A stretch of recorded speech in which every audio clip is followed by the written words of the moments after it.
Sahakar Sahakar Sahakar Sahakar 59. The committee shall record the fact of cessation of membership. I register के हिसाब से voting होता है, I register के हिसाब से रीडेवलपमेंट मीटिंग होती है।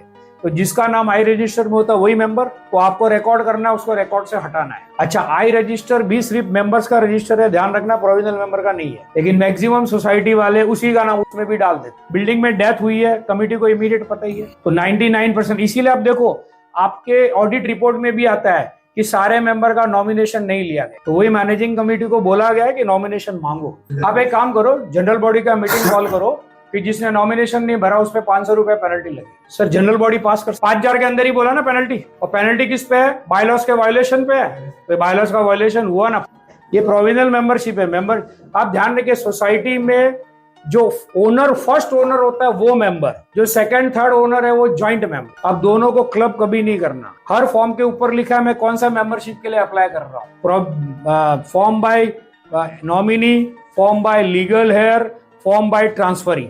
देखो ऊपर हेडिंग सब है और नीचे मेंबर ही रिपीट होता है, क्योंकि एक ही चीज को कानून बार बार नहीं लिखता है। तो ऑब्जेक्टिव ऊपर है तो उस ऑब्जेक्टिव से कनेक्टेड नहीं, जब नीचे पढ़ोगे तो मेंबर लिखा है ना। जो ऑर्डर का बात किया उसमें भी ऑर्डर ने बार बार मेंबर ही लिखा है, लेकिन लास्ट में क्या बोला? डेप्यूटी का ऑर्डर करेक्ट है। तो डेप्यूटी का ऑर्डर तो प्रोविजनल मेंबरशिप का। अब उसको बहुत लोगों ने कि बिना कोर्ट में गए, बिना सक्सेशन एक्ट के ओनरशिप ट्रांसफर हो गई। ये 6-7 महीने तक मुंबई में बहुत बजा है। मैं अकेला आदमी था जो लास्ट तक ना बोल। और इसी सुप्रीम कोर्ट के, हाई कोर्ट के 100 ऑर्डर है कि nominee is not owner. Release date क्या है? पिछले 100-125 साल से यही ब्लंडर चला रहे हैं।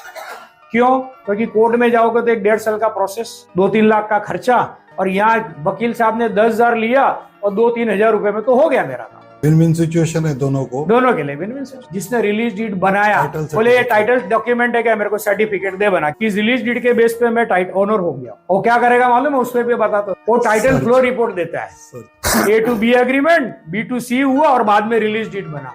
सर वो टाइटल सर्टिफिकेट नहीं है, वो टाइटल फ्लो चार्ट है। उसको सर्च रिपोर्ट बोलते हैं, कोई टाइटल फ्लो रिपोर्ट बोलते हैं। हकीकत में उसको कानूनन सर्च रिपोर्ट है। तो search report is not a title document. तो 99% लोग क्या करेंगे? एडवोकेट लोग सर्च रिपोर्ट को बोलते हैं आप ओनर बन। उस एडवोकेट को बोलो कि मेरे को title certificate. Sir society title transfer नहीं करती है, सोसाइटी मेंबरशिप ट्रांसफर। इसीलिए आई रजिस्टर में सिर्फ मेंबर का नाम आता है। ज्वाइंट रजिस्टर, ज्वाइंट मेंबर का रजिस्टर अलग होना चाहिए, बराबर है। अब आई रजिस्टर वाला एब्सेंट है तो ज्वाइंट वाला खड़ा होता है। ये दोनों एब्सेंट है और आई रजिस्टर वाले ने परमिशन दे रखी है एसोसिएट को, उसका रजिस्टर है, वो आके खड़ा होता है। सर आई रजिस्टर में कभी नाम पड़ा है मेंबर रजिस्टर लिखा है कि ज्वाइंट मेंबर रजिस्टर लिखा है? सर क्लियर लिखा है I register member register in I form. तो सर जब वो लिखा ही गया है मेंबर रजिस्टर, तो आपने उसको ज्वाइंट मेंबर क्यों बनाया?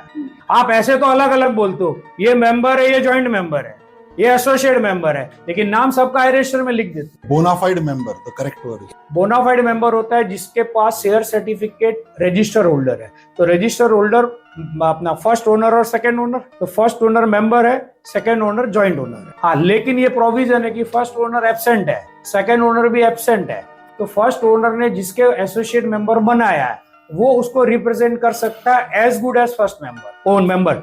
लेकिन जैसे उस मेंबर की डेथ हो गई, उसकी एसोसिएट मेंबरशिप टर्मिनेट हो, नल एंड वॉइड उसी सेकंड हो। यहाँ तो बहुत सी सोसाइटी में मैंने देखा है एसोसिएट मेंबर चेयरमैन सेक्रेटरी बने, अनफॉर्चुनेटली मेंबर की डेथ हो गई, आज भी सीट पे बैठे, प्रोविजनल मेंबर सीट पे बैठे। सहकार सहकार सहकार सहकार।